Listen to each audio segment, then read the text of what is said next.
बिस्मिल्लाहिर्रहमानिर्रहीम, अस्सलाम वालेकुम रहमतुल्लाह। उम्मीद करता हूँ कि सब देखने और सुनने वाले ठीक ठाक और खैरियत से होंगे।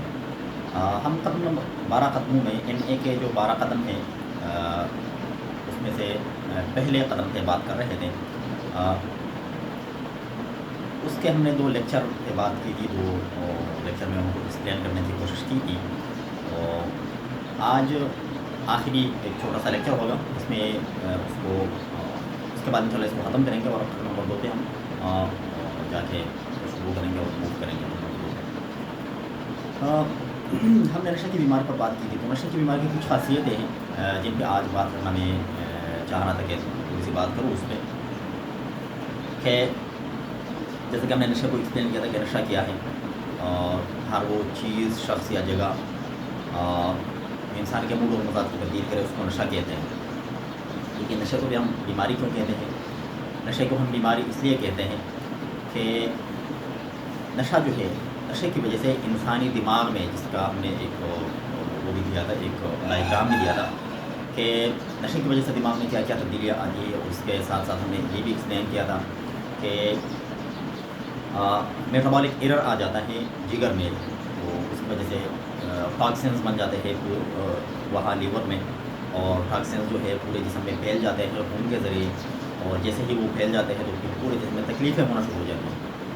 क्योंकि वो नशे के मरीज़ का ख्याल होता है, नशा करने वाले का ख्याल होता है कि ये तकलीफ़ें सिर्फ़ और सिर्फ नशा करने की वजह से दूर हो सकती है। दूर तो नहीं होती, वो थोड़ी देर के लिए दब जाती है, और जैसे ही मज़ीद नशा चला जाता है जिस्म में तो उससे और टॉक्सिन्स बन जाते हैं, और इस तरह तकलीफ़ और ज़्यादा हो जाती है। तो मजबूरन उसको मकदार और बढ़ानी पड़ती है, और इस मकदार बढ़ती रहती है। ये सर्कल चलता रहता है। थोड़ी बहुत हमने इस पर भी बात की थी कि नशा जो है वो बायो, साइको, सोशल और स्पिरिचुअल डिजीज़ है। जिस्मानी है, नफ्सियाती है, वाशरती है और रूहानी बीमारी है। तो आज हम बात इस पर करेंगे कि नशा जो है वो बुनियादी बीमारी है, ये बढ़ने वाली बीमारी है, हमेशा साथ रहने वाली बीमारी है। अगर इसका इलाज बर वक्त ना किया जाए तो ये जो है मुहलिक बीमारी है। बुनियादी बीमारी किस तरह है? नशा जो है, नशे की बीमारी, ये किसी दूसरी बीमारी से, किसी दूसरी चीज़ से नहीं लगती, बल्कि नशे से लगती है।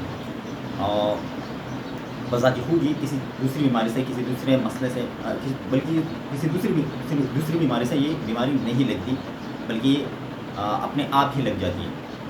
ठीक है, नशे की वजह से जाके जिस्म में, दिमाग में इतनी तब्दीलियाँ आ जाती है, जिसमें हमने एक्सप्लेन तफसील से बात की है। एक्सप्लेन क्या है इसको?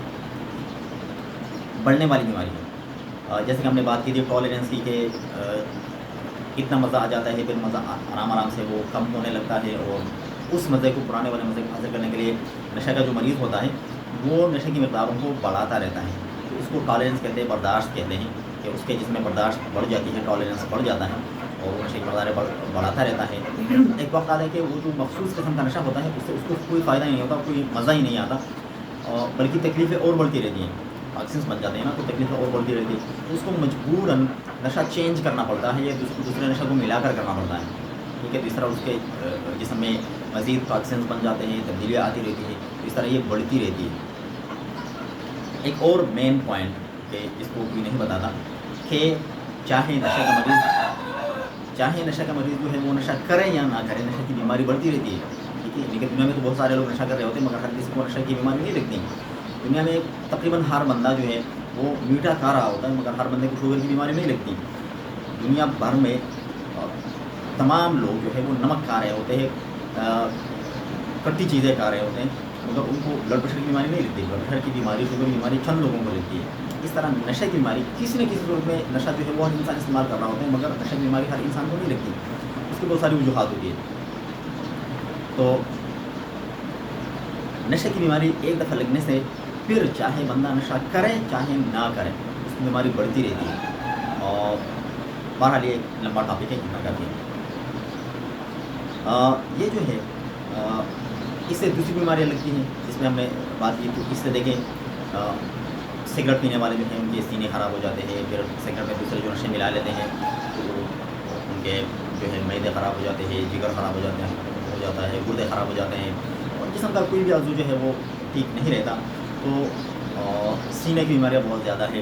سینہ جو ہے وہ کنجسٹڈ ہو جاتا ہے، جام ہو جاتا ہے، تو اس کی وجہ سے اس کو آخری جو بہت بڑی بیماری ہے سینے کی وہ ٹی بی ہے۔ اس طرح گردے جو ہے وہ کمزور ہو جاتے ہیں، شراب کی وجہ سے خاص کر بہت زیادہ کمزور ہو جاتے ہیں، معدہ خراب ہو جاتا ہے، وہ بھی شراب کی وجہ سے جگر خراب ہو جاتا ہے، اور دوسرے جو نشے ہیں ان کی وجہ سے بھی خراب ہو جاتے ہیں، جسم کا ہر عضو خراب ہو جاتا ہے۔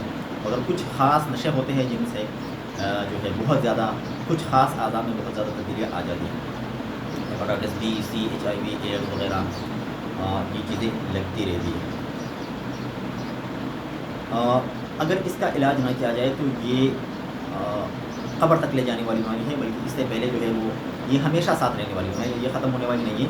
اس کا جو علاج ہے وہ کنٹرول کرنے کے لیے کیا جاتا ہے کہ جیسے نشے کے مریض کو نشے نے کنٹرول کیا ہوتا ہے، چاہے دن ہو، رات ہو، بارش ہو، طوفان ہو، سیلاب ہو، کچھ بھی ہو، گھر میں جنازہ پڑا ہوا ہو، تو اگر نشے کے مریض کو نشے کی طلب ہو گئی، تکلیفیں ہونا شروع ہو گئی، تو وہ یہ نہیں دیکھے گا بھائی یہ مسئلہ ہے، ابھی شادی میں جانا ہے، پہلے اس کو اٹینڈ کر کے اس کے بعد جا کے نشہ کریں گے، نہیں، پہلے نشہ کرے گا، بعد میں جا کے دوسرا کام کرے گا۔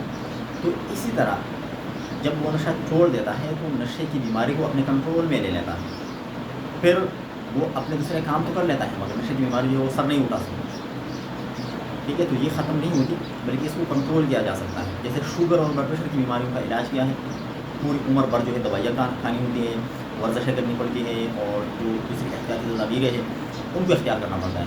تو نشے کی بیماری میں دوائیاں کھانا لازمی نہیں ہے کہ بندہ دوائی ہی کھاتا رہے، مگر پرہیز اور احتیاط کرنا لازمی ہے۔ اگر اس کا علاج نہ کیا جائے تو یہ مہلک بیماری ہے، قبر تک لے جانے والی بیماری ہے، اور ہلاک کر دینے والی بیماری ہے۔ تو ایسا ہی ہے، نشے کی وجہ سے کئی طرح سے اموات ہوتی ہے، جیسا کہ اوور ڈوز ہو جاتا ہے، بندہ مر جاتا ہے،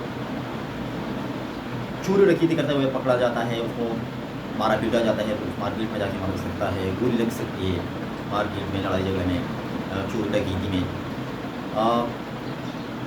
ایکسیڈنٹس بہت زیادہ ہو جاتے ہیں۔ تو میں نے 2-3 آرٹیکل میں پڑھا تھا، پہلے آرٹیکل میں جب میں نے پڑھا تو مجھے یقین نہیں آ رہا تھا کہ پاکستان میں روزانہ نشے کی وجہ سے 700 لوگ مر جاتے ہیں، مجھے تو یقین نہیں آ رہا تھا، مگر پھر دوسری دفعہ دیکھ لیا اور پھر بڑے بڑے پروفیشنل سے بھی سنا کہ ہاں ایسا ہی ہے کہ نشے کی وجہ سے پاکستان میں صرف پاکستان میں 700 اموات ہوتی ہے۔ تو میں نے جب سوچا کہ نشے کی وجہ سے یہ تو نہیں کہا گیا کہ نشہ کرنے والے مر جاتے ہیں، بلکہ نشے کی وجہ سے اموات کی وجہ نشہ بن جاتا ہے، مطلب ایکسیڈنٹ کی ہم نے بات کی، تو ایک ڈرائیور نشہ کر لیتا ہے اور جا کے وہ ایکسیڈنٹ کر لیتا ہے، تو کتنے سارے لوگ جا کے اس میں مر جاتے ہیں، شہید ہو جاتے ہیں، اور دوسری گاڑی پہ جا کے چڑھا دیتا ہے اپنی گاڑی، دوسری گاڑی میں کتنے لوگ مر جاتے ہیں۔ بہت سارے طریقے ہیں، اور ہو سکتا ہے کہ نشے کی وجہ سے پاکستان میں 700 لوگ مرتے ہوں۔ تو یہ ہو گئی تھوڑی سی بات پہلے ختم کیا اور نشے کی بیماری۔